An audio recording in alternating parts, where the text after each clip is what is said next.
আসমান জমিন তামাম সৃষ্টিকুল শেষ, লন্ডভন্ড হয়ে গেল, চূর্ণ বিচূর্ণ হয়ে গেল। কয়টা সিঙ্গার ফুৎকারে? একটা সিঙ্গার ফুৎকারে কিছুই নাই।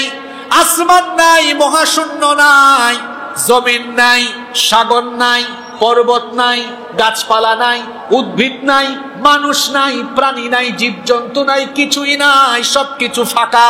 আল্লাহ তাআলা তখন বলবেন, ইয়া দুনিয়া, হে দুনিয়া, আইনা জিবালুকি, তোর বুকের উপরে থাকা পাহাড়গুলো আজ কোথায়? আল্লাহ তাআলা বলবেন, আইনা আনহারুকি, তোর উপরে প্রবাহমান থাকা নদ নদীগুলো কোথায়? আল্লাহ তাআলা বলবেন, আইনা আশজারুকি, হে দুনিয়া, তোর বুকের উপরে থাকা গাছপালা উদ্ভিদ কোথায়? আল্লাহ তাআলা তখন বলবেন, হে দুনিয়া বলো, আইনাল মুতাকাব্বিরুন, দুনিয়ার অহংকারী লোকেরা আজ কোথায়? আইনাল জাব্বারুন, দুনিয়ার প্রতাপশালী ক্ষমতাধর স্বৈরাচার ব্যক্তিরা আজ কোথায়? আল্লাহ যখন প্রশ্ন করবেন, সবকিছু ফাঁকা, জবাব দেওয়ার তখন কেউ থাকবে না। আল্লাহ তাআলা যখন জিজ্ঞেস করবেন, কোনো জবাব আসবে না। আল্লাহ তাআলা তখন প্রশ্ন করবেন, লিমানিল মুলকুল ইয়াউম, আজকে রাজত্ব কার? জবাব দেওয়ার তো তখন কেউ নাই। আল্লাহ নিজে প্রশ্ন করে নিজেই উত্তর দিবেন, লিল্লাহিল ওয়াহিদিল কাহ্হার, আজ প্রতাপশালী মহামহিয়ান সেই সত্তার রাজত্ব চলবে। তিনি কি? কিছুই নাই, সব কিছু শেষ, লন্ড ভন্ড চূর্ণ বিচূর্ণ, সব মানুষও শেষ হয়ে গেল। আল্লাহ তাআলা মালাকুল মউতকে ডাকবেন। মালাকুল মউতকে আল্লাহ ডেকে বলবেন, মালাকুল মউত, দুনিয়া থেকে কোনো মানুষ, প্রাণী বা জীবজন্তু বেঁচে আছে নাকি? আল্লাহ তখন মালাকুল মউত বলবে, আল্লাহ, শুধুমাত্র আমি আর আমার ভাই জিব্রিল, মিকাইল, ইসরাফিল, আপনি, আমরা এই পাঁচজন অবশিষ্ট আছি, আর কেউ নাই। আল্লাহ জিব্রিলকে বলবে, জিব্রিল তুমি এবার আল্লাহ তখন মালাকুল মউতকে বলবেন, মালাকুল মউত তুমি এবার জিব্রিলের জান কবজ করো, তুমি এবার মিকাইলের জান কবজ করো, তুমি এবার ইসরাফিলের জান কবজ করো। মালাকুল মউত এবার জিব্রিল, মিকাইল, ইসরাফিলের জান কবজ করবে। এরপরে আল্লাহ মালাকুল মউতকে বলবেন, এখন কে আছে? মান বাকিয়া। মালাকুল মউত তখন বলবে, আল্লাহ, এখন শুধু আমি আর আপনি, আর কেউ? আল্লাহ তখন মালাকুল মউতকে বলবেন, মুত ইয়া মালাকাল মউত, মালাকুল মউত তুইও এখন মরে যা, তুইও মৃত্যুবরণ কর। মালাকুল মউত তখন বলবে, আল্লাহ, আমি তো সবাইকে মারলাম, সবার রূহ কবজ করলাম, এখন আমার জান আমি আবার নিজে কেমনে কবজ করব? আল্লাহ বলবেন, তুই তোর জান নিজেই কবজ কর। মালাকুল মউত সেদিন বুঝবে রূহ কবজের কষ্ট, যন্ত্রণাটা কেমন। মালাকুল মউত তখন বিরাট একটা চিৎকার দিয়ে ওই চিৎকারেই মারা যাবে। আল্লাহু আকবার। কেউ নাই, মালাকুল মউত নাই, জিব্রিল নাই, মিকাইল নাই, ইসরাফিলও নাই, সব শেষ। বাকি আছেন কে? আল্লাহ তাআলা কোরআনে কারীমে বলছেন, ইসরাফিলের সিঙ্গার ফুৎকারের পরে সব কিছু ফান হয়ে যাবে। এজন্য আল্লাহ বলেছেন, কুল্লু মান আলাইহা ফানি ওয়া ইয়াবকা ওয়াজহু রাব্বিকা যুল জালালি ওয়াল ইকরাম। সব কিছু ফান হয়ে যাবে, কিছুই থাকবে না, একজন থাকবেন, তিনি কি? কিয়ামতের ঘটনা ঘটানোর জন্য আল্লাহ ইসরাফিলকে সিংহায় ফুৎকারের আদেশ দিবেন কয়বার? তো প্রথমবার আদেশের পরে এখন তো ইসরাফিল নাই, দ্বিতীয়বার সিংহায় ফুৎকার কে দিবে? এটা প্রশ্ন আছে না নাই? আল্লাহ তো বলছেন সব শেষ, এবার আরম্ভ হবে পুনরুত্থান, অর্থাৎ মৃত্যুর পরের জীবন। সর্বপ্রথম যাকে জীবিত করা হবে, তাফসীর ইবনে কাসিরের ভেতরে এসেছে, আল্লাহ সর্বপ্রথম ইসরাফিলকে জিন্দা করবেন। ইসরাফিল, তুমি দ্বিতীয়বার সিংহায় ফুৎকার দিয়ে তোমার দায়িত্ব শেষ করো। ইসরাফিল আবার দ্বিতীয়বার সিংহায় ফুৎকার দিবেন। ইসরাফিলের সিংহার ফুৎকারের পরে এক এক করে সবগুলো মানুষ এবার কবর থেকে উঠে হাসরের মাঠের দিকে দৌড়াতে থাকবে। এজন্য আল্লাহ তাআলা সূরা জুমারের ৬৮ নম্বর আয়াতে বলছেন, সুম্মা নুফিখা ফীহি উখরা ফাইদা হুম কিয়ামুন ইয়ানজুরুন। অতঃপর দ্বিতীয়বার যখন সিংহায় ফু দেওয়া হবে, মানুষগুলো তখন কিয়ামতের দৃশ্য কবর থেকে উঠে দেখবে। কবরগুলো খুলে দেওয়া হবে। সর্বপ্রথম কবর থেকেই যাকে উঠানো হবে, সর্বপ্রথম যার কবর খুলে দেওয়া হবে, ইসরাফিলের সিঙ্গার ফুৎকারের পরে যার কবর প্রথম খুলে যাবে তিনি আর কেউ নন, তিনি আমাদের নবী, আমাদের প্রিয় নবী রাহমাতাল লিল আলামিন মুহাম্মাদুর রাসূলুল্লাহ সাল্লাল্লাহু আলাইহি ওয়াসাল্লাম। কত সম্মান আমাদের নবীর, কত মর্যাদা আমাদের নবীর। ইসরাফিলের সিঙ্গার ফুৎকারের পরে প্রথমে আল্লাহ আমাদের নবীকে উঠাবেন, সুবহানাল্লাহ। এজন্য আল্লাহর নবী বলেছেন, আনা সাইয়্যিদু ওয়ালাদি আদম ইয়াউমাল কিয়ামাহ, কিয়ামত দিবসে আল্লাহ আমাকে আদম সন্তানের নেতা বানাবেন। ওয়া আউয়ালু মান ইয়ানশাক্কু আনহুল কবর, আর আমি প্রথম ব্যক্তি যাকে সর্বপ্রথম কবর থেকে উঠানো হবে। নবীজিকে প্রথমেই কবর থেকে উঠানো হবে। নবীজি কবর থেকে যখন উঠবেন, নবীজি কবর থেকে উঠার পরে তার জবান থেকে বের হবে আইনা উম্মতি। নবীজি তখন আমাকে আপনাকে স্মরণ করবেন, বলবেন আমার উম্মত কোথায়। কবর খুলে যাওয়ার পরে নবীজি বলবেন হাসর কায়েম হয়ে গিয়েছে, আমার উম্মত কোথায়। উম্মতের চিন্তায় নবীজি পেরেশান হয়ে পড়বেন। এবার অন্যান্য নবীদের কবর খুলে যাবে, সকল মানুষের কবর খুলে যাবে, একটার পর একটা কবর খুলবে, সবগুলো মানুষ কবর থেকে এত দ্রুত গতিতে উঠবে। আল্লাহ তাআলা সেই ভয়ঙ্কর চিত্রের বর্ণনা কোরআনুল কারীমের ৭০ নম্বর সূরা সূরাতুল মাআরিজের ৪৩ নম্বর আয়াতে তুলে ধরেছেন। আল্লাহ তাআলা বলছেন, ইয়াউমা ইয়াখরুজুনা মিনাল আজদাথি সিরাআন কাআন্নাহুম ইলা নুসবিন ইউফিদুন। আল্লাহ তাআলা বলছেন সেই দিন কবরগুলো এত দ্রুত গতিতে খুলে যাবে, মানুষগুলো কবর থেকে উঠবে। এই দৃশ্য দেখলে মনে হবে মানুষ যেন তার নির্ধারিত লক্ষ্যের দিকে ছোটা আরম্ভ করেছে। কবর থেকে মানুষ কোন অবস্থায় উঠবে, মানুষের অবস্থা কেমন হবে? মানুষগুলো সেদিন উলঙ্গ অবস্থায়, নগ্ন পদে, খাতনাবিহীন অবস্থায় কবর থেকে উঠবে। আম্মা জান আয়েশা রাদিয়াল্লাহু আনহা যখন এই ভয়ঙ্কর কথা নবীজির জবান থেকে শুনলেন, নবীজিকে তিনি তখন প্রশ্ন করলেন, ইয়া রাসূলুল্লাহ, আমরা বলি সাল্লাল্লাহু আলাইহি ওয়াসাল্লাম, আন-নিসাউ ওয়ার-রিজালু জামিআন ইয়ানজুরু বা'দুহুম ইলা বা'দ। মানুষের গায়ে যদি কাপড় চোপড় না থাকে তো নারী পুরুষ তো একজন আর একজনের দিকে তাকাবে। মানুষের লজ্জাস্থান যদি খোলা থাকে, উলঙ্গ থাকে, তো মানুষ তো একজন আর একজনের দিকে তাকাতে পারে। নবী গো, আমার কি সেদিন শরম লাগবে না? আমার কি সেদিন লজ্জা লাগবে না? আল্লাহর নবী তখন বললেন, আয়েশা গো শোনো, সেদিনকার পরিস্থিতি এত ভয়াবহ হবে, এত ভয়াল দৃশ্য সেদিন দেখা যাবে। আল আমরু আশাদ্দু মিন আন ইয়ানযুরা বা'দুহুম ইলা বা'দ। মানুষগুলো নফসি নফসি করে করে নিজেকে বাঁচানোর জন্য, নিজের হিসাবের জন্য এত ভয়ে থাকবে, এত ভীত অবস্থায় থাকবে। মানুষ যে কিয়ামতের দিন বিচার দিবসের ভয়াবহতার কথা স্মরণ করে মানুষ যে নিচের দিকে চক্ষুটা দিবে, উপরের দিকে তাকানোর ফুরসত মানুষ পাবে না। আল্লাহু আকবার। ভয়ঙ্কর পরিস্থিতি আরম্ভ হবে। যেই দিন কিয়ামতের ঘটনা ঘটবে সেই দিন হলো জুমার দিন। আল্লাহর নবী বলেছেন, ওয়ালা তাকুমুস সাআতু ইল্লা ফি ইয়াউমিল জুমআহ। জুমাবার ব্যতীত কিয়ামত সংগঠিত হবে না, জুমাবার ব্যতীত কিয়ামত অনুষ্ঠিত হবে না। জুমাবারে কোন সময়ে কিয়ামত শুরু হবে? আল্লাহর নবী অন্য হাদিসে বলেছেন, সুবহে সাদেকের পর সূর্যোদয়ের আগ পর্যন্ত, সুবহে সাদেক থেকে নিয়ে সূর্যোদয়ের মাঝামাঝি সময়ে কিয়ামতের ঘটনা ঘটবে। সুনানে আবু দাউদের মধ্যে হাদিস বর্ণিত হয়েছে, ওয়ামা মিন দাব্বাতিন ইল্লা وهي مسيخة يوم الجمعة من حين تصبح حتى تطلع الشمس شفقا من الساعة إلا الجن والإنس। আল্লাহর নবী বলেছেন, প্রত্যেক জুমাবার সুবহে সাদেক থেকে নিয়ে সূর্য উদিত হওয়া পর্যন্ত প্রত্যেক প্রাণী কিয়ামত সংগঠিত হওয়ার ব্যাপারে ভয়ে উৎকণ্ঠিত থাকে।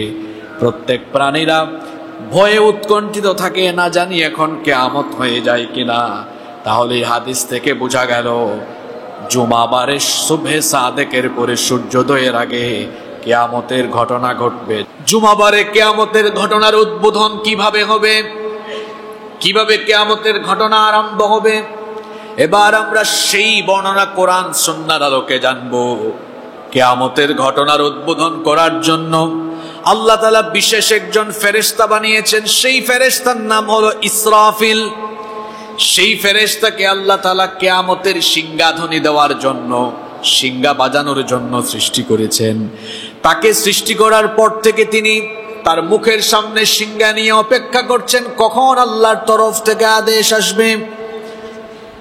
অপলক নয়নে তিনি তাকিয়ে আছেন, অপেক্ষা করছেন কখন আল্লাহর তরফ থেকে আদেশ আসে। আল্লাহর তরফ থেকে যখন আদেশ আসবে তখন তিনি তার সিংহায় ফুৎকার দিবেন। আর আল্লাহর আদেশ আসার পরে ইসরাফিল আলাইহিস সালাম সিংহায় মোট ফুৎকার দিবেন 2 বার।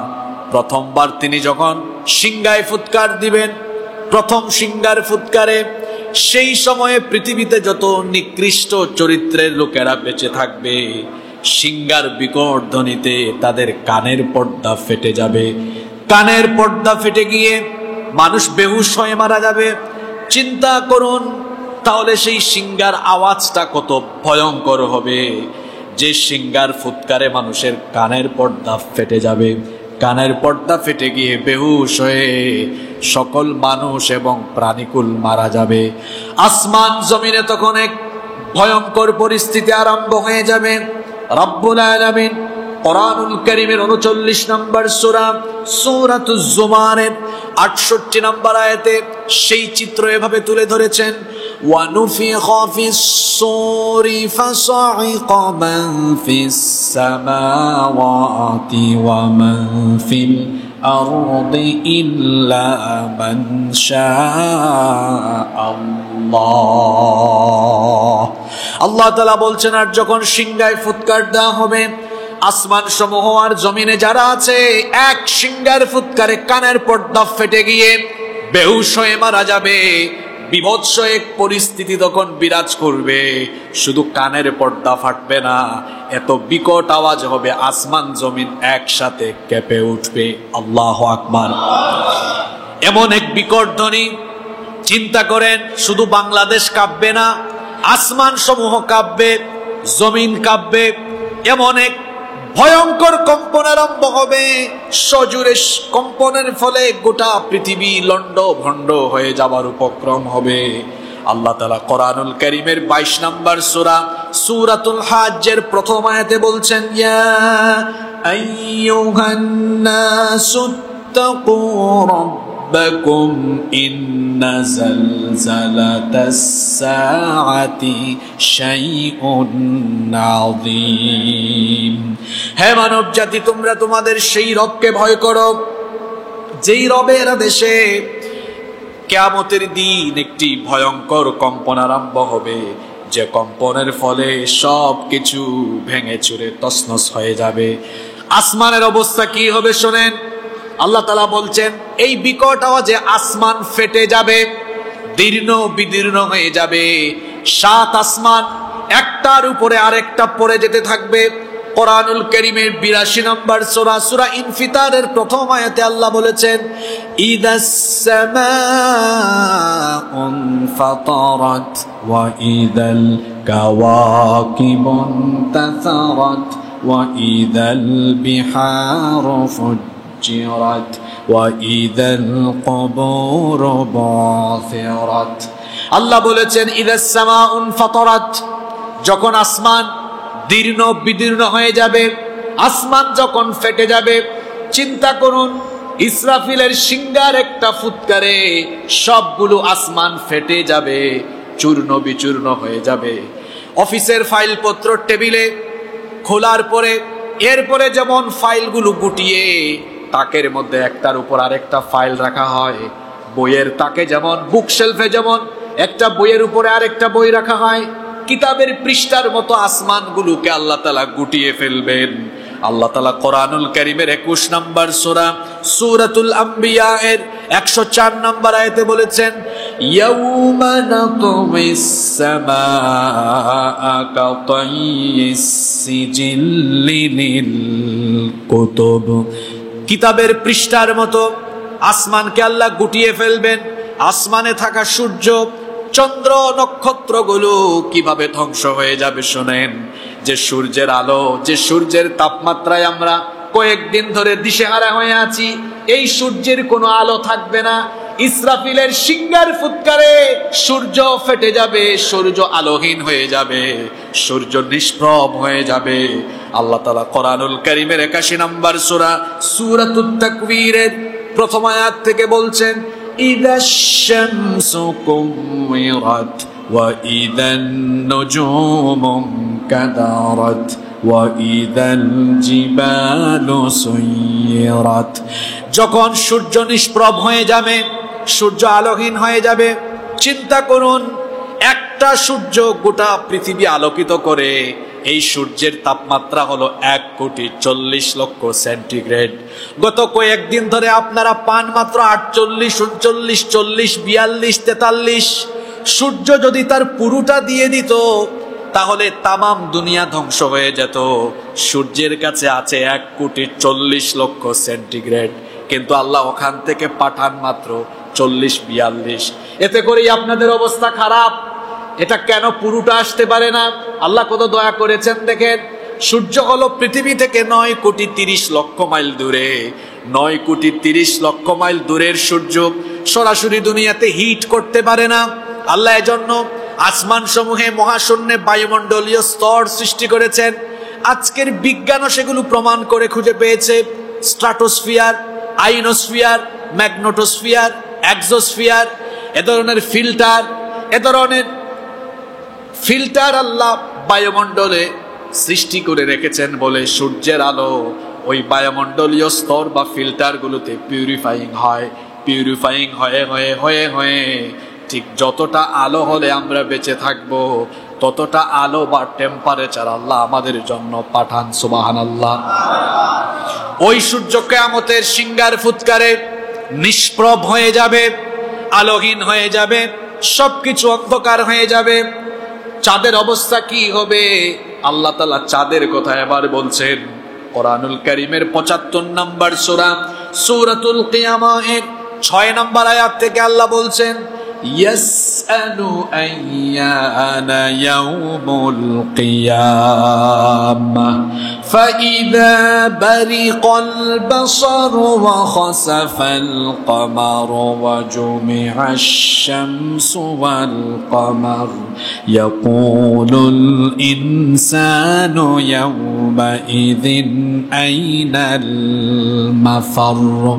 আল্লাহ তাআলা বলছেন সে জিজ্ঞেস করে কখন কিয়ামত হবে। আল্লাহ তাআলা বলছেন ফাইদা বারিকাল বাসার, যখন চক্ষু স্থির হয়ে যাবে, ওয়া খাসাফাল কমার, চাঁদ যখন আলোহীন হয়ে যাবে, চাঁদের আলো থাকবে না, চাঁদও ভেঙে টুকরা টুকরা হয়ে যাবে, ওয়া জুমিআশ শামসু ওয়াল কমার, কিয়ামতের দিন সূর্য আর চন্দ্রকে আল্লাহ একাকার করে দিবেন। ইসরাফিলের সিংহার প্রথম ফুৎকারের পরে সূর্য আর চাঁদকে আল্লাহ এক করে দিবেন। সূর্য আর চাঁদকে টুকরা টুকরা করে ভেঙে চুরে চূর্ণ বিচূর্ণ করে দেওয়া হবে। ভয়ঙ্কর এই চিত্র যখন মানুষ দেখবে তখন বলবে ইয়াকুলুল ইনসানু ইয়াউমাইদিন আইনাল মাফার। মানুষ বলবে পালানোর জায়গা কোথায়? কোথায় আজ আমরা পালাবো? পালানোর তো কোনো জায়গা থাকবে না। সূর্য চন্দ্র আলোহীন হয়ে যাবে। নক্ষত্রের অবস্থা কি হবে? আল্লাহ তাআলা বলেছেন ফাইদান নুজুমু তুমিসাত, নক্ষত্রগুলো আলোহীন হয়ে যাবে। আল্লাহ তাআলা অন্য আয়াতে বলেছেন ওয়া ইদান নুজুমু কাদারাত, নক্ষত্রগুলো খসে খসে পড়ে যেতে থাকবে। আল্লাহু আকবার। আপনি চিন্তা করছেন সূর্য, যে সূর্য পৃথিবীর চেয়ে 13 লক্ষ গুণ বড়, ওই সূর্যের চেয়ে এক একটা তারকা আরো 50,000, 40,000 কোটি গুণ বড়। আল্লাহু আকবার। ইসরাফিলের সিংহার আওয়াজটা কত ভয়ঙ্কর আপনি ফিল করেন তো। একবার সিংহায় ফু মারবে, এই আওয়াজে শুধু মানুষের কানের পর্দা ফাটবে না, পৃথিবীর চেয়ে বড় 13 লক্ষ গুণ বড় সূর্য ফেটে যাবে, চন্দ্র ফেটে যাবে, আবার সূর্যের চেয়ে 50,000 কোটি গুণ বড় এক একটা তারকা খসে খসে পড়ে যেতে থাকবে। আল্লাহু আকবার। কি ভয়ঙ্কর ব্যাপার, কি সাংঘাতিক ব্যাপার। আসমানে যা আছে সব শেষ, লন্ডভন্ড হয়ে যাবে। আর জমিনের অবস্থা কি হবে? আল্লাহ তাআলা বলছেন ইসরাফিলের সিংহার ফুৎকারের পরে তামাম পৃথিবীর জমিন একসাথে কেঁপে উঠবে। আল্লাহ তাআলা বলছেন ইযা যুলজিলাতিল আরদু জিলজালাহা ওয়া আখরাজাতিল আরদু আসকালাহা। স্মরণ করো যখন গোটা জমিন একসাথে কেঁপে উঠবে, গোটা জমিন একসাথে এমন মহাকম্পন আরম্ভ হবে, জমিনের সেই কম্পনের ফলে জমিনটা উলট পালট হয়ে যাবে। ভালো করে বোঝার চেষ্টা করুন, জমিনটা উলট পালট হয়ে যাবে। জমিনের উপরে যা আছে উপরের সবকিছু জমিনের নিচে চলে যাবে, জমিনের নিচের সবকিছু উপরে চলে আসবে। এজন্য আল্লাহ পরের আয়াতে বলেছেন ওয়া আখরাজাতিল আরদু আসকালাহা। জমিন যখন কম্পন আরম্ভ করবে, জমিনের ভেতর থেকে জমিন সবকিছু বের করে দিবে। এই জমিনের উপরে যত বিল্ডিং আছে, গাছপালা, উদ্ভিদকুল, প্রাণীকুল যা কিছু আছে সব জমিনের তলায় চলে যাবে। আল্লাহ জমিনকে তার কুদরতি হাতে নিয়ে একটা আছাড় মারবেন, জমিনের উপরের সবকিছু জমিনের নিচে চলে যাবে, আর জমিনের নিচে যা কিছু আছে উপরে উঠে আসবে। আপনাদের প্রশ্ন হতে পারে জমিনের নিচে কি আছে? এই জমিনের নিচে বিলিয়ন ট্রিলিয়ন ডলারের খনিজ সম্পদ আছে, যে খনিজ সম্পদের জন্য এত মারামারি। এই স্বর্ণ, তারপরে আরো যত খনিজ সম্পদ আছে, ইসরাফিলের সিঙ্গার ফুৎকারের পরে জমিনের ভেতরে থাকা সব সম্পদগুলো জমিনের উপরে উঠে যাবে। আল্লাহু আকবার। জমিনের উপরে থাকা বিল্ডিং গুলো, টাওয়ার গুলো, এগুলো কাগজের মতো উড়ে যেতে থাকবে, একটার পর একটা পড়ে যেতে থাকবে। কি বিভৎস একটা ফুৎকারে সব বিল্ডিং আর টাওয়ার গুলো শেষ হয়ে যাবে। জমিনটাকে আছাড় দিয়ে আল্লাহ শেষ করে দিবেন। জমিনের উপরে থাকা বিশাল বিশাল পাহাড়গুলোর অবস্থা কি হবে? আল্লাহ তাআলা পাহাড়ের বর্ণনা দিচ্ছেন কোরআনুল কারীমের 69 নম্বর সূরা, সূরাতুল হাক্কায়ের 13 নম্বর আয়াত থেকে আল্লাহ বলছেন ফাইদা নুফিখা ফিস সূরি নাফখাতুন ওয়াহিদা ওয়া হুমিলাতিল আরদু ওয়াল জিবালু ফাদুক্কাতা দাক্কাতান ওয়াহিদা ফায়াউমাইযিন ওয়াকাআতিল ওয়াকিআ। প্রথম সিঙ্গার ফুৎকারের পরে আল্লাহ বলছেন ওয়া হুমিলাতিল আরদু ওয়াল জিবালু ফাদুক্কাতা দাক্কাতান ওয়াহিদা। পাহাড় সহ জমিনকে উপরে তুলে একটা আছাড় দিয়ে সবকিছুকে লণ্ডভণ্ড করে দেওয়া হবে। পাহাড়গুলো কিরকম করে ধ্বংস হবে আল্লাহ তাআলা কোরআনুল কারীমের 73 নম্বর সূরা, সূরা মুজাম্মিলের 14 নম্বর আয়াতে বলছেন ইয়াউমা তারজুফুল আরদু ওয়াল জিবালু ওয়া কানাতিল জিবালু কাসীবাম মাহিলা। জমিন সহ পাহাড় এমন ভাবে কেঁপে উঠবে, পাহাড়গুলো বালুর মতো উড়ে যাবে। এখন তো বৈশাখ মাস এসেছে, দেখবেন কাল বৈশাখী ঝড়ের সময় বৃষ্টির আগে প্রচন্ড বাতাসের কারণে দেখবেন ধুলাবালু কেমন করে উড়ে যায়। ইসরাফিলের সিঙ্গার ফুৎকারের পরে পাহাড়গুলো এরকম ধুলাবালুর মতো উড়ে যেতে থাকবে। আল্লাহ তাআলা সূরা কারিয়ার মধ্যে আরো ভয়ঙ্কর কথা বলেছেন। সূরা কারিয়ার 5 নম্বর আয়াতে আল্লাহ বলেছেন ওয়া তাকুনুল জিবালু কালইহনিল মানফুশ। পাহাড়গুলো রঙিন পশম, রঙিন তুলার মতো, ধুনা তুলার মতো উড়ে উড়ে যেতে থাকবে। সাগরের অবস্থা কেমন হবে?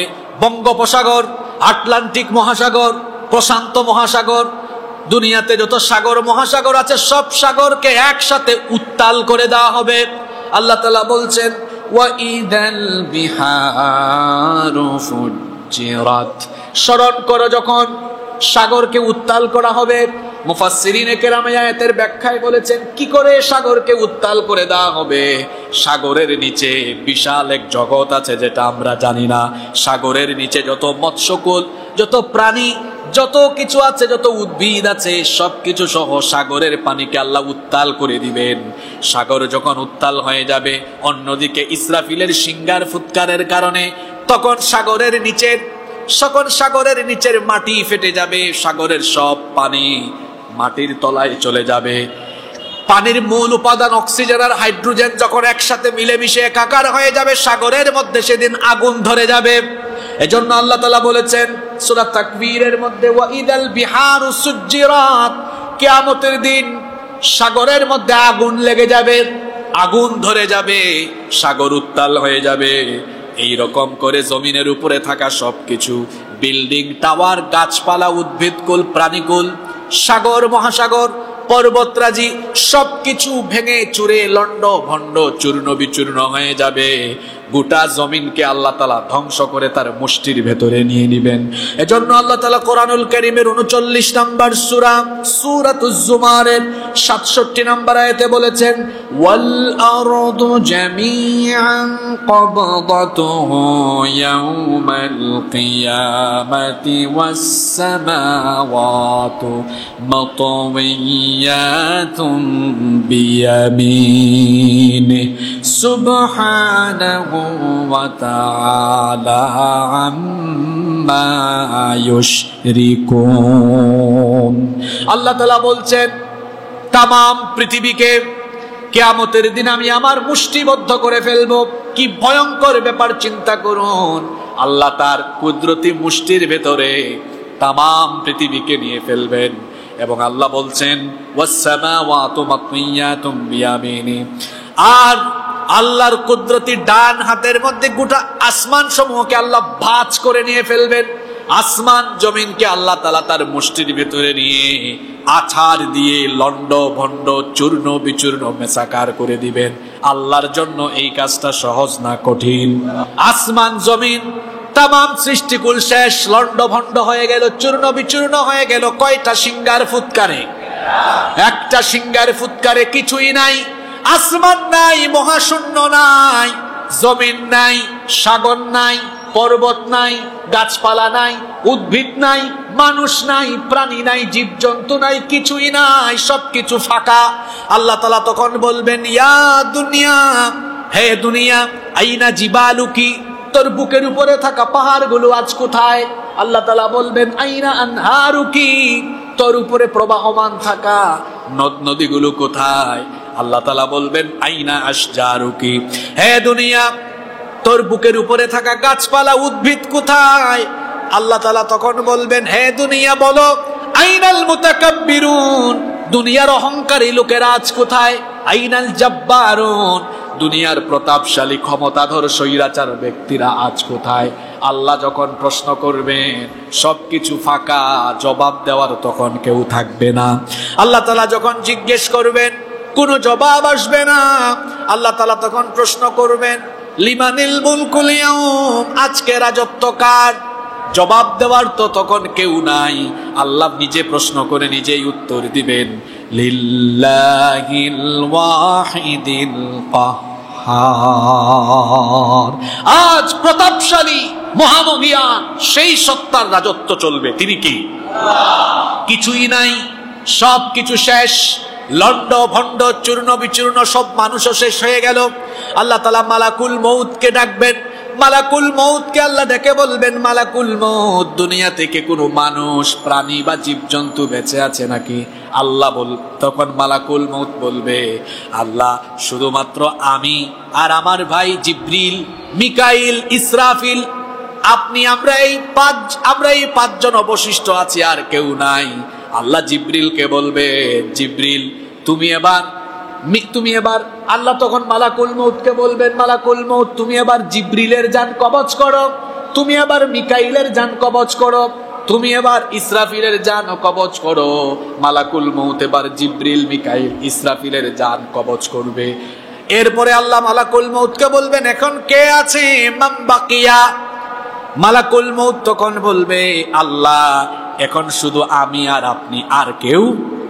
আল্লাহ তখন মালাকুল মউতকে বলবেন, মুত ইয়া মালাকাল মউত, মালাকুল মউত তুইও এখন মরে যা, তুইও মৃত্যুবরণ কর। মালাকুল মউত তখন বলবে, আল্লাহ, আমি তো সবাইকে মারলাম, সবার রূহ কবজ করলাম, এখন আমার জান আমি আবার নিজে কেমনে কবজ করব? আল্লাহ বলবেন, তুই তোর জান নিজেই কবজ কর। মালাকুল মউত সেদিন বুঝবে রূহ কবজের কষ্ট যন্ত্রণাটা কেমন। মালাকুল মউত তখন বিরাট একটা চিৎকার দিয়ে ওই চিৎকারেই মারা যাবে। আল্লাহু আকবার। কেউ নাই, মালাকুল মউত নাই, জিবরিল নাই, মিকাইল নাই, ইসরাফিলও নাই, সব শেষ। বাকি আছেন কে? আল্লাহ তাআলা কোরআনে কারীমে বলছেন ইসরাফিলের সিংহার ফুৎকারের পরে সব কিছু ফান হয়ে যাবে। এজন্য আল্লাহ বলেছেন কুল্লু মান আলাইহা ফানি ওয়া ইয়াবকা ওয়াজহু রাব্বিকা যুল জালালি ওয়াল ইকরাম। সব কিছু ফান হয়ে যাবে, কিছুই থাকবে না, একজন থাকবেন, তিনি কি?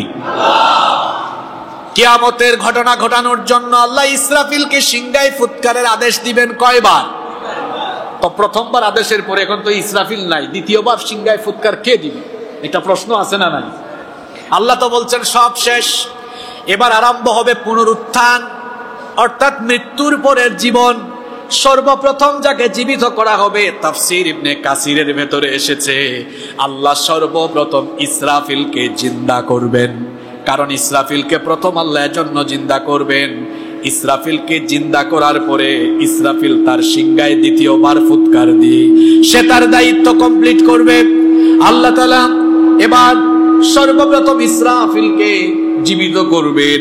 ইসরাফিলকে জীবিত করে আল্লাহ অর্ডার করবেন, ইসরাফিল তুমি দ্বিতীয়বার সিংহায় ফুৎকার দিয়ে তোমার দায়িত্ব শেষ করো। ইসরাফিল এবার দ্বিতীয়বার সিংহায় ফুৎকার দিবেন। এবার কিয়ামতের দ্বিতীয় পর্যায়ে দ্বিতীয়বার সিংহার যখন ফুৎকার দেওয়া হবে, এবার সবগুলো কবর খুলে যেতে থাকবে। অনেক মানুষ মারা গিয়েছে, এদের লাশ আমরা কবর দিতে পারি নাই, আগুনে পুড়ে মারা গেছে, ছাই সাগরে ডুবে গেছে, লাশ আমরা পাই নাই। তাহলে তাদের অবস্থা কি হবে? এজন্য আল্লাহ কিয়ামতের দিনটাকে বলেছেন ইয়াউমুল হাসর, হাসরের দিন। হাসর আরবি শব্দ অর্থ হলো জমা করার দিন, একত্রিত করার দিন। সে কবরে থাকুক কিংবা পানিতে থাকুক অথবা যেখানেই থাকুক, সবাইকে আল্লাহ একত্রিত করবেন। ইসরাফিলের সিংহার ফুৎকারের পরে এক এক করে সবগুলো মানুষ এবার কবর থেকে উঠে হাসরের মাঠের দিকে দৌড়াতে থাকবে। এজন্য আল্লাহ তাআলা সূরা জুমারের 68 নম্বর আয়াতে বলছেন সুম্মা নুফিখা ফীহি উখরা ফাইদা হুম কিয়ামুন ইয়ানজুরুন। অতঃপর দ্বিতীয়বার যখন সিংহায় ফু দেওয়া হবে, মানুষগুলো তখন কিয়ামতের দৃশ্য কবর থেকে উঠে দেখবে। কবরগুলো খুলে দেওয়া হবে। সর্বপ্রথম কবর থেকেই যাকে উঠানো হবে, সর্বপ্রথম যার কবর খুলে দেওয়া হবে ইসরাফিলের সিংহার ফুৎকারের পরে যার কবর প্রথম খুলে যাবে তিনি আর কেউ নন, তিনি আমাদের নবী, আমাদের প্রিয় নবী রাহমাতাল লিল আলামিন মুহাম্মাদুর রাসূলুল্লাহ সাল্লাল্লাহু আলাইহি ওয়াসাল্লাম। কত সম্মান আমাদের নবীর, কত মর্যাদা আমাদের নবীর। ইসরাফিলের সিংহার ফুৎকারের পরে প্রথমে আল্লাহ আমাদের নবীকে উঠাবেন, সুবহানাল্লাহ। এজন্য আল্লাহর নবী বলেছেন আনা সাইয়্যিদু ওয়ালাদি আদম ইয়াউমাল কিয়ামাহ, কিয়ামত দিবসে আল্লাহ আমাকে আদম সন্তানের নেতা বানাবেন। ওয়া আউয়ালু মান ইয়ানশাক্কু আনহুল কবর, আর আমি প্রথম ব্যক্তি যাকে সর্বপ্রথম কবর থেকে উঠানো হবে। নবীজিকে প্রথমেই কবর থেকে উঠানো হবে। নবীজি কবর থেকে যখন উঠবেন, নবীজি কবর থেকে উঠার পরেই তার জবান থেকে বের হবে আইনা উম্মতি। নবীজি তখন আমাকে আপনাকে স্মরণ করবেন, বলবেন আমার উম্মত কোথায়। কবর খুলে যাওয়ার পরে নবীজি বলবেন হাসর কায়েম হয়ে গিয়েছে, আমার উম্মত কোথায়। উম্মতের চিন্তায় নবীজি পেরেশান হয়ে পড়বেন। এবার অন্যান্য নবীদের কবর খুলে যাবে, সকল মানুষের কবর খুলে যাবে, একটার পর একটা কবর খুলবে। সবগুলো মানুষ কবর থেকে এত দ্রুত গতিতে উঠবে, আল্লাহ তাআলা সেই ভয়ঙ্কর চিত্রের বর্ণনা কোরআনুল কারীমের 70 নম্বর সূরা সূরাতুল মাআরিজের 43 নম্বর আয়াতে তুলে ধরেছেন। আল্লাহ তাআলা বলছেন ইয়াউমা ইয়াখরুজুনা মিনাল আজদাথি সিরাআন কাআন্নাহুম ইলা নুসবিন ইউফিদুন।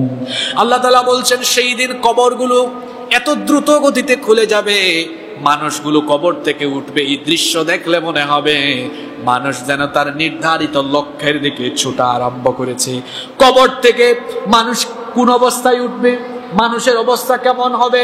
আম্মা জান আয়েশা রাদিয়াল্লাহু আনহা থেকে হাদিস বর্ণিত হয়েছে, তিনি বলেছেন, আমি আল্লাহর রাসূলকে বলতে শুনেছি, ইসরাফিলের সিংহার ফুৎকারের পরে যখন কবর থেকে মানুষ উঠবে, কোন পরিস্থিতিতে তখন উঠবে মানুষ শোনেন। আল্লাহ হাবিব বলেছেন, ইউহশারুন নাসু ইয়াউমাল কিয়ামাতি হুফাতান উরাতান গারলা। দামি দামি ব্র্যান্ডের কাপড় চোপড় পরে আপনি হাঁটা চলা করেন, কত দামি দামি পোশাক আপনি পরিধান করেন, কিন্তু কবর থেকে যখন উঠবেন কিভাবে উঠানো হবে? নবীজি বলেছেন, ইউহশারুন নাসু ইয়াউমাল কিয়ামাতি হুফাতান উরাতান গারলা। মানুষগুলো সেদিন উলঙ্গ অবস্থায়, নগ্ন পদে, খাতনাবিহীন অবস্থায় কবর থেকে উঠবে। আম্মাজান আয়েশা রাদিয়াল্লাহু আনহা যখন এই ভয়ঙ্কর কথা নবীজির জবান থেকে শুনলেন, নবীজিকে তিনি তখন প্রশ্ন করলেন, ইয়া রাসূলুল্লাহ, আমরা বলি সাল্লাল্লাহু আলাইহি ওয়াসাল্লাম, আন-নিসাউ ওয়ার-রিজালু জামিআন ইয়ানজুরু বা'দুহুম ইলা বা'দ। মানুষের গায়ে যদি কাপড় চোপড় না থাকে তো নারী পুরুষ তো একজন আর একজনের দিকে তাকাবে। মানুষের লজ্জাস্থান যদি খোলা থাকে, উলঙ্গ থাকে, তো মানুষ তো একজন আর একজনের দিকে তাকাতে পারে। নবী গো, আমার কি সেদিন শরম লাগবে না? আমার কি সেদিন লজ্জা লাগবে না? আল্লাহর নবী তখন বললেন, আয়েশা গো শোনো, সেদিনকার পরিস্থিতি এত ভয়াবহ হবে, এত ভয়াল দৃশ্য সেদিন দেখা যাবে। আল আমরু আশাদ্দু মিন আন ইয়ানযুরা বা'দুহুম ইলা বা'দ। মানুষগুলো নফসি নফসি করে করে নিজেকে বাঁচানোর জন্য, নিজের হিসাবের জন্য এত ভয়ে থাকবে, এত ভীত অবস্থায় থাকবে। মানুষ যে কিয়ামতের দিন বিচার দিবসের ভয়াবহতার কথা স্মরণ করে মানুষ যে নিচের দিকে চক্ষুটা দিবে, উপরের দিকে তাকানোর ফুরসত মানুষ পাবে না। আল্লাহু আকবার। ভয়ঙ্কর পরিস্থিতি আরম্ভ হবে। মানুষ শুধু নিজেকে নিয়ে সেদিন ব্যস্ত থাকবে। কিসের বাপ আর কিসের মা, কিসের স্ত্রী সন্তান ভাই বোন। অবস্থা এত ভয়াবহ হবে যে বিবিকে এত ভালোবাসেন, সেই স্ত্রীকে সামনে দেখলো আপনি চিনবেন না। যে সন্তানের জন্য আপনি এত ত্যাগ স্বীকার করেন, এই সন্তান থেকে আপনি পালিয়ে যাবেন। মা বাবা তার দুধের সন্তানকে এত ভালোবাসে, মা বাপ তার সন্তানের কাছ থেকে পালাবে। সন্তান তার পিতামাতা থেকে পালাবে, স্বামী স্ত্রী থেকে পালাবে। এমন এক ভয়ঙ্কর পরিস্থিতি বিরাজ করবে। কোরআনুল কারীমের ৮০ নম্বর সূরা আবাসা এর ৩৪ নম্বর আয়াত থেকে আল্লাহ বলছেন, ইয়াউমা ইয়াফিরুল মারউ মিন আখিহি ওয়া উম্মিহি ওয়া আবিহি ওয়া সাহিবাতিহি ওয়া বানিহি লিকুল্লি ইমরিইম মিনহুম ইয়াউমা ইযিন শাআনুন ইউগনি। আল্লাহ তাআলা বলেছেন, ইয়াউমা ইয়াফিরুল মারউ মিন আখিহি ওয়া উম্মিহি ওয়া আবিহি ওয়া সাহিবাতিহি ওয়া বানিহি। সেই দিন মানুষ তার ভাই, তার মা বাবা, স্ত্রী সন্তান সন্ততি সবাইকে রেখে পালাবে। লিকুল্লি ইমরিইম মিনহুম ইয়াউমা ইযিন শাআনুন ইউগনি। শুধু নিজেকে কিভাবে বাঁচানো যায় সেই চিন্তায় মানুষ পেরেশান থাকবে। হাসরের ময়দানে কবর থেকে যখন মানুষ উঠবে, পৃথিবীর প্রথম মানুষ থেকে শেষ মানুষ পর্যন্ত সবাই সেদিন একত্রিত হবে, কেউ বাদ যাবে না। এজন্য আল্লাহ তাআলা কোরআনুল কারীমের ৫৬ নম্বর সূরাতুল ওয়াকিয়া এর ৪৯ নম্বর আয়াত থেকে বলছেন, কুল ইন্নাল আউয়ালিনা ওয়াল আখিরিনা লামাজমুউনা ইলা মিকাতি ইয়াউমিন মা'লুম।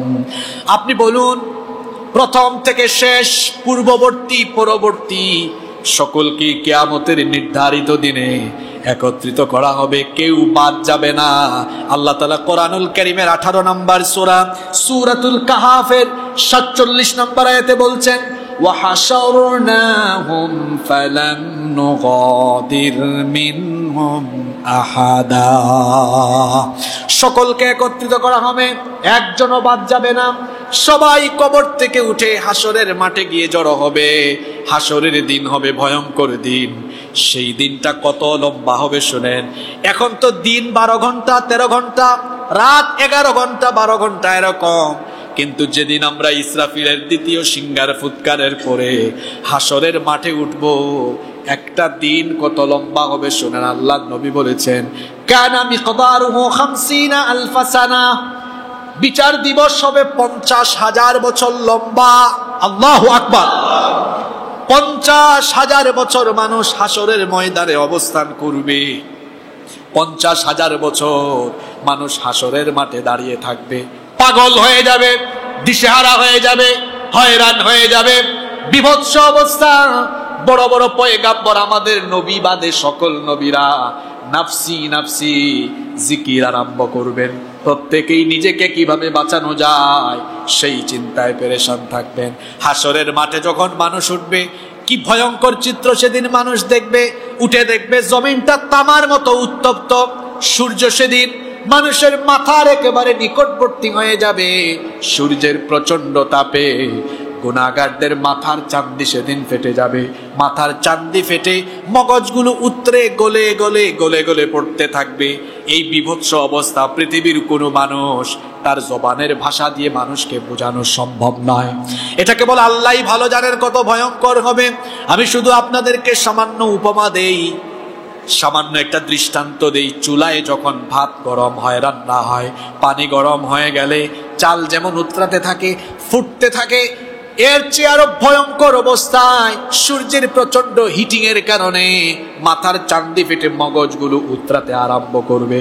মগজগুলো মানুষের মাথা বেয়ে বেয়ে, শরীর বেয়ে বেয়ে পড়তে থাকবে।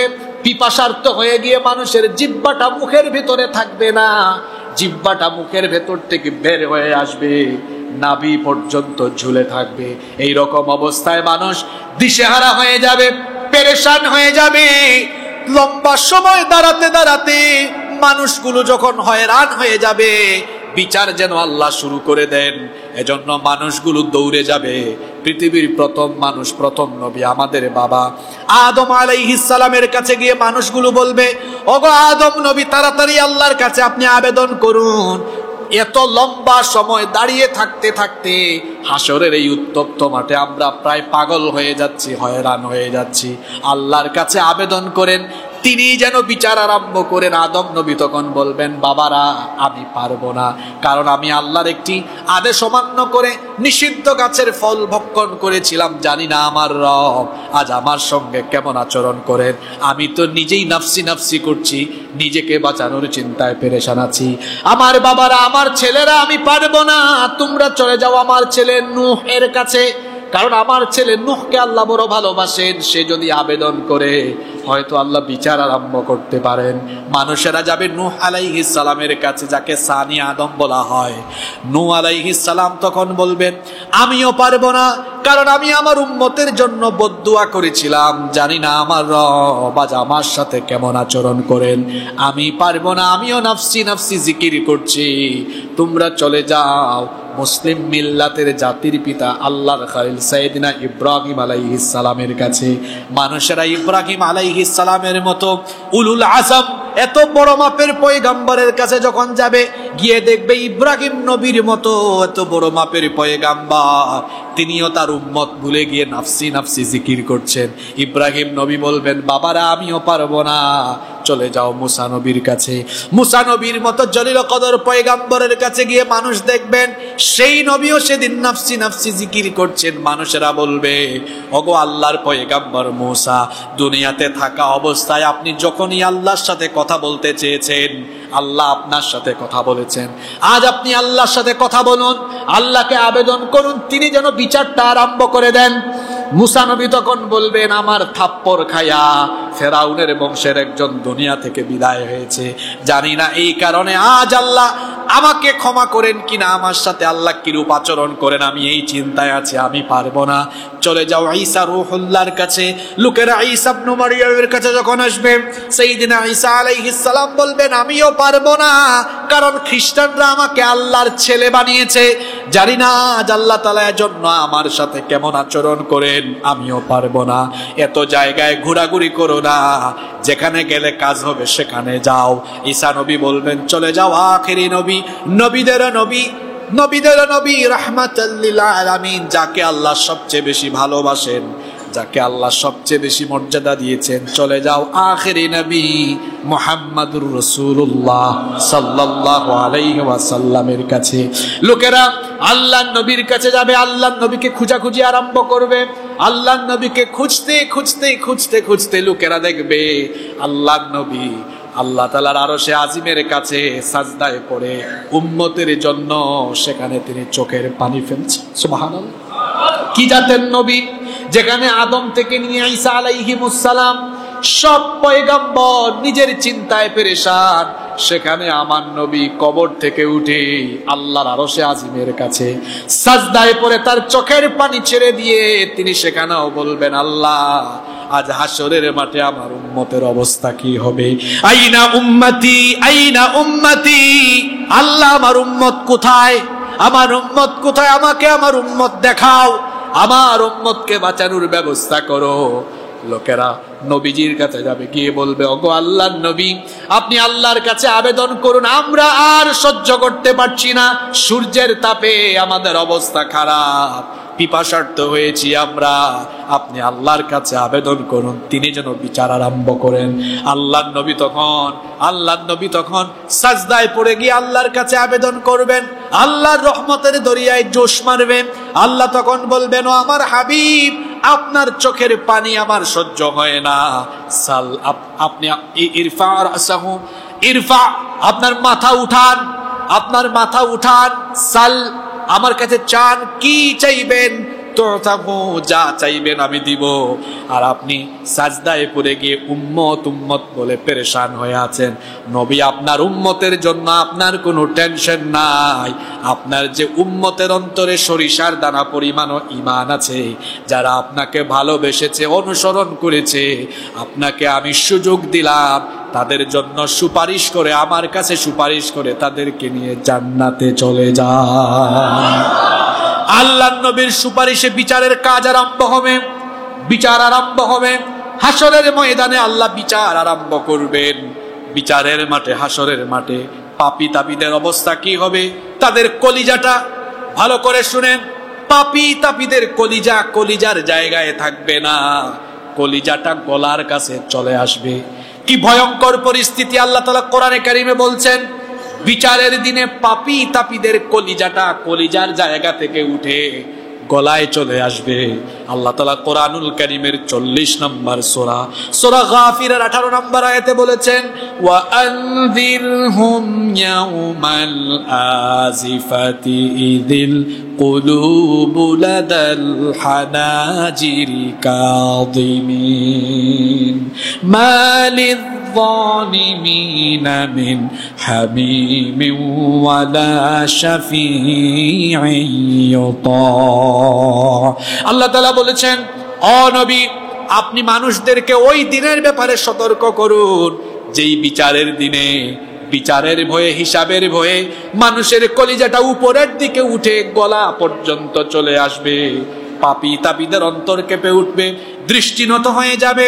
এজন্য আল্লাহ তাআলা কোরআনুল কারীমে সূরা নাজিয়াতের 8 নম্বর আয়াত থেকে বলেছেন, কুলুবুন ইয়াউমাইযিন ওয়াজিফাতুন আবসারুহা খাশিয়া।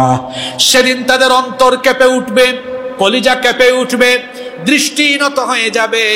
কিন্তু ঈমানদার যারা, মুমিন যারা, ভীত বিহব্বল হবে না তারা। তাদের ব্যাপারে আল্লাহ তাআলা কোরআনুল কারীমের 21 নম্বর সূরা, সূরাতুল আম্বিয়া এর 103 নম্বর আয়াতে বলেছেন, লা ইয়াহজুনুহুমুল ফাযাউল আকবার ওয়া তাতালাক্কাহুমুল মালাইকা হাযা ইয়াউমুকুমুল্লাযী কুনতুম তুআদুন। আল্লাহ তাআলা বলছেন, সেই দিন ইমানদাররা ভীত বিহব্বল হবে না, ফেরেশতারা আগমন করে তাদেরকে সুসংবাদ দিবে, আল্লাহর বান্দা, তোমার জন্য আজ কোনো ভয় নাই, টেনশন নাই। আজকে হলো আল্লাহর ওয়াদা করা সেই দিন, যে দিনের জন্য সারা জীবনভর তুমি নেক আমল করেছো, আজকে তুমি জান্নাতের সুসংবাদ গ্রহণ করো। আল্লাহর নবীর সুপারিশে, আল্লাহর নবীর শাফায়াতে যখন হাসরের মাঠ কায়েম হয়ে যাবে, আল্লাহ তাআলা তার নবীকে সেদিন বিশেষ সম্মান দিবেন। আল্লাহ তাআলা তার নবীকে বলবেন, নবী গো, আপনি আপনার উম্মতের চিন্তায় পেরেশান, আপনার উম্মতের জন্য চোখের পানি ছাড়ছেন, আপনার উম্মতের চিন্তায় আপনি পেরেশান। আপনার উম্মত হাসরের ময়দানে এত লম্বা সময় ধরে সূর্যের ক্ষিপ্রতায় তীব্রতায় পিপাসার্ত হয়ে আছে, আপনার উম্মতের পিপাসা যেন নিবারণ হয়ে যায়। ও নবী, আজ আমি এখন আপনাকে হাউজে কাউসার দান করব। সুবহানাল্লাহ। সর্বপ্রথম আমাদের নবীকে আল্লাহ হাউজ দান করবেন। হাউজের প্রশস্ততা কেমন হবে? আল্লাহ নবী বলেছেন, হাউদি মাসিরাতু শাহরিন। আল্লাহ নবী বলেছেন, আমার হাউজের প্রশস্ততা হবে 1 মাসের দূরত্বের সমান। হাউজের পানি কেমন হবে? নবীজি বলেছেন, মাউহু আবিয়াদু মিনাল লাবান। হাউজে কাউসারের পানি হবে দুধের চেয়েও আরো সাদা। ওয়ারিহুহু আতিয়াবু মিনাল মিস্ক। হাউজে কাউসারের পানির মধ্যে এমন সুগন্ধ থাকবে যেই সুগন্ধ মেশকে আম্বরের চাইতেও আরো বেশি সুগন্ধযুক্ত। আল্লাহর নবী বলেছেন, ওয়া কিজানুহু কানুজুমিস সামা। হাউজের পাত্রগুলো থাকবে আসমানের তারকার মতো। আল্লাহর নবী বলেছেন, আকাশের মধ্যে যত তারকা আছে তার চাইতেও বেশি হাউজে কাউসারের পেয়ালা আল্লাহ আমাকে সেদিন দান করবেন। সুবহানাল্লাহ। আমি আমার উম্মতকে পানি বিলাতে থাকবো। হাসরের মাঠে 50,000 বছর দাঁড়িয়ে থাকতে থাকতে যখন মুখের ভেতর থেকে জিহবা বের হয়ে কলিজা পর্যন্ত ঝুলে থাকবে, মানুষ যখন ঘর্মাক্ত হয়ে যাবে, ঘামাতে থাকবে, সেই সময় হাউজে কাউসারের পানি নবীজি যখন বিলাবেন, আল্লাহর নবী যেই ব্যক্তিকে হাউজে কাউসারের পানি দিবেন, আর যে ব্যক্তি হাউজে কাউসারের পানি একবার পান করবে, নবীজি বলেছেন, মান শারিবা মিনহা ফালা ইয়াদমাউ আবাদা। যে একবার হাউজে কাউসারের পানি পান করবে, তার সারা জীবনের সকল পিপাসা দূর হয়ে যাবে। আল্লাহর নবী তার উম্মতকে পানি দিতে থাকবেন। খেয়াল করে শোনেন, কিছু উম্মতকে পানি দিতে গেলে ফেরেশতা চলে আসবে, এসে বলবে, নবী গো, এই লোকটাকে আপনি পানি দিবেন না। আল্লাহর নবী বলবেন, কেন? এত আমার উম্মত, তাকে কেন আমি পানি দিব না? তখন ফেরেশতারা বলবে, তাকে এই কারণে আপনি পানি দিবেন না, আপনি দুনিয়া থেকে চলে যাওয়ার পরে এই ব্যক্তি দ্বীনের ভেতরে তার মন গড়া বিভিন্ন ইবাদত ঢুকিয়ে দিয়েছে, অর্থাৎ বিদআত করেছে। বিদআত বড় ভয়ঙ্কর জিনিস। আপনার কাছে মনে হয় আমি তো ভালো কাজ করছি, নবীজি যেটা করেন নাই, সাহাবীরা যেটা করেন নাই, ভালো মনে করে ওইটাও যদি করেন, ওইটা হবে বিদআত। আল্লাহর নবীকে ফেরেশতারা বলবেন, এই লোকটা বিদআত করত। এই কথা শুনে নবীজি হাউজে কাউসারের পেয়ালা গুটিয়ে ফেলবেন, ওই লোকটাকে পানি দিবেন না। নবীজি তখন বলবেন, সুহকান সুহকান লিমান গায়্যারা মিন বাদি। আমার চোখের সামনে থেকে দূর হও, যে ব্যক্তি আমার দিনের ভেতরে আমার পরে নতুন বিষয় ঢুকিয়ে দিয়েছে। আজকে হাউজে কাউসারের পানি তার নসিবে নাই, এমনকি তার সাথে আজকে আমার কোনো সম্পর্ক নাই। কি ভয়ঙ্কর ব্যাপার! এজন্য এই বেদাতের ব্যাপারে আমাদেরকে সতর্ক থাকতে হবে। আল্লাহ আমাদেরকে বুঝার তৌফিক দেন। এবার মিজান কায়েম হবে, মিজান, দাড়ি পাল্লা কায়েম হবে। আল্লাহর বিচারের সিস্টেম বড় সুন্দর। মিজানের মাধ্যমে আল্লাহ বিচার করবেন, মিজান কায়েম করা হবে। দাড়ি পাল্লার মাধ্যমে মানুষের আমলগুলো পরিমাপ করে আল্লাহ হিসাব আরম্ভ করবেন। বিচারের মাঠে বিচার এবার শুরু। বিচার হবে মিজানের ভিত্তিতে। ন্যায় বিচারের মানদণ্ড আল্লাহ স্থাপন করবেন। কোরআনুল কারীমের 21 নম্বর সূরা সূরাতুল আম্বিয়া এর 47 নম্বর আয়াতে আল্লাহ তাআলা বলছেন, ওয়া তাদাউল মাওয়াজিনাল কিসত লিয়াউমিল কিয়ামাহ ফালা তুযলামু নাফসুন শাইআ। আর কিয়ামতের ময়দানে আল্লাহ তাআলা ন্যায় বিচারের মানদণ্ড মিজান স্থাপন করে আল্লাহ তাআলা বিচার আরম্ভ করবেন। সেদিন কারো উপরে জুলুম করা হবে না। মিজানের পাল্লায় কিভাবে সবকিছুকে হাজির করা হবে আল্লাহ তাআলা পরের আয়াতে বলছেন, পরের অংশে বলছেন, ওয়া ইন কানা মিসকালা হাববাতিন মিন খারদালিন আতাইনা বিহা ওয়া কাফা বিনা হাসিবিন। আল্লাহ তাআলা বলছেন, সরিষা পরিমাণ কোনো আমল থাকলে সেটাও ওই মিজানের পাল্লায় নিয়ে হাজির করা হবে। মিজানের ভিত্তিতে আল্লাহ বিচার করবেন। কোরআনুল কারীমের 23 নম্বর সূরা সূরাতুল মুমিনুনের 102 এবং 103 নম্বর আয়াতে আল্লাহ বলছেন, ফামান ফাকুলাত মাওয়াজিনুহু ফাউলাইকা হুমুল মুফলিহুন ওয়া মান খাফফাত মাওয়াজিনুহু فأولئك الذين خسروا أنفسهم في جهنم خالدون আল্লাহ তাআলা বলছেন, অতএব যেই ব্যক্তির আমল মিজানের পাল্লায় বেশি হবে, মিজানের পাল্লায় যার নেক আমল বেশি হবে, সেই ব্যক্তি সফল হয়ে যাবে। আর মিজানের পাল্লায় যার আমল হালকা হবে, আমল যার কম হবে, সেই ব্যক্তি এমন ক্ষতিগ্রস্ত হবে, তাকে আল্লাহ তাআলা জাহান্নামের মধ্যে চিরস্থায়ী ঢুকায়া দিবেন। মিজানের ভিত্তিতে এইরকম করে আল্লাহ বিচার করবেন, আল্লাহ তাআলা ফয়সালা করবেন। বিচারের মাঠে আল্লাহ তাআলা বিচার ফয়সালার পরে মানুষকে আল্লাহ দুই ভাগে ভাগ করে দিবেন। এক ভাগ লোক আল্লাহ তাআলা বলছেন দুই ভাগে ভাগ করে দিয়ে, ফারিকুন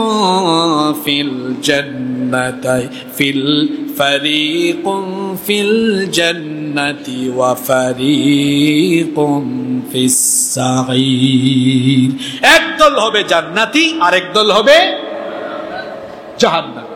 একদল যাবে জান্নাতে আর একদল যাবে জাহান্নামে। বিচারের মাঠে আল্লাহ বিচার করে মানুষকে দুই ভাগ সেদিন করে দিবেন। সেদিন আর ভাগ নাই, দলাদলি নাই, একদল জান্নাতি আর একদল জাহান্নামী। জান্নাত আর জাহান্নাম নিয়ে আমি ইতিপূর্বে বিস্তারিত আলোচনা এই মসজিদে করেছি। সে আলোচনা আমাদের ইউটিউব চ্যানেলে আছে, বিধায় আমরা এই আলোচনা আজকে এখানেই সমাপ্ত করব। জাহান্নামীদের পরিণতি কি হবে, জাহান্নামের পরিস্থিতি কি হবে, জান্নাতীদের পরিস্থিতি কি হবে, এ ব্যাপারে বিস্তারিত আলোচনা আমাদের আছে, সেহেতু আমরা আর আগাবো না। আমরা গত 8 জুমা, আজকে 9 নম্বর জুমায় আমরা কি আলোচনা করলাম, আমরা 2-3 মিনিট একটা সামারি করি। আমরা আরম্ভ করেছিলাম কিয়ামতের আলামত নিয়ে। কিয়ামত অনুষ্ঠিত হওয়ার আগে বেশ কিছু ছোট ছোট ঘটনা প্রকাশ পাবে। আমরা যতগুলো ঘটনা আলামতের কথা হাদিসে বলা আছে, ধারাবাহিকভাবে 5 জুমায় সব আমরা বলার চেষ্টা করেছি। এরপরে আরো 3 জুমায় কিয়ামতের বড় বড় যে 10টি আলামত, সেই 10টি আলামত নিয়ে আমরা আলোচনা করেছি। এই 10টি আলামত ঘটার পরে কিয়ামত কিভাবে কায়েম হবে, হাসর কিভাবে কায়েম হবে, আজ আমরা কোরআন হাদিসের আয়নায় হাসর কায়েমের চিত্র আলোচনা করেছি। বিচার হওয়ার পরে মানুষ হবে কয় ভাগ, এই 2 ভাগের ব্যাপারে আমাদের আলোচনা আছে বলে আমরা এই আলোচনা আজকে এখানে স্টপ করলাম। আগামী জুমা থেকে আমরা এভাবে সিরিজ আকারে নতুন আরেকটি বিষয়ে আলোচনা আরম্ভ করব ইনশাআল্লাহ। আমরা আলোচনার কোনো বিষয় আজকে ঘোষণা দিলাম না, আশা করছি নতুন আরেকটি সুন্দর বিষয় আমরা সিরিজ আকারে আলোচনা আরম্ভ করব ইনশাআল্লাহ। আমরা গত 3 বছরে 2টা টপিকের উপরে লম্বা আলোচনা আসলে করেছি। একটা আলোচনা 56 জুমা আমরা করেছি, সেটা হলো 25 জন নবী রাসূলদের জীবন কাহিনী। মনে আছে তো আপনাদের? সব নবী রাসূলদের আলোচনা হয়েছে। এরপরে আরেকটি সিরিজ আলোচনা আমরা করলাম কিয়ামতের আলামত সমূহ। কিয়ামতের আলামত কয় প্রকার? ছোট আলামত, বড় আলামত। সব আলোচনা শেষে কিভাবে হাসর কায়েম হবে, আজ হাসরের মাঠের ভয়ঙ্কর চিত্র, হাসর কায়েম হওয়ার চিত্র আমরা আলোচনা করেছি। আমরা আল্লাহর কাছে দোয়া করছি, আল্লাহ যেন আমাদেরকে হাসরের ময়দানের পেরেশানি থেকে হেফাজত করেন, বলেন আমিন। আল্লাহ যেন আমাদেরকে হাসরের ময়দানে আমাদের প্রিয় নবীজির সুপারিশ নসিব করে দেন, আমরা বলি আমিন। সুবহানাকা আল্লাহুম্মা ওয়া বিহামদিক আশহাদু আল্লা ইলাহা ইল্লা আনতা আস্তাগফিরুকা ওয়া আতুবু ইলাইক। ওয়াসসালামু আলাইকুম ওয়া রাহমাতুল্লাহি ওয়া বারাকাতুহু। আলোর পথে 24 ঘন্টা শুধু ইসলাম প্রচার।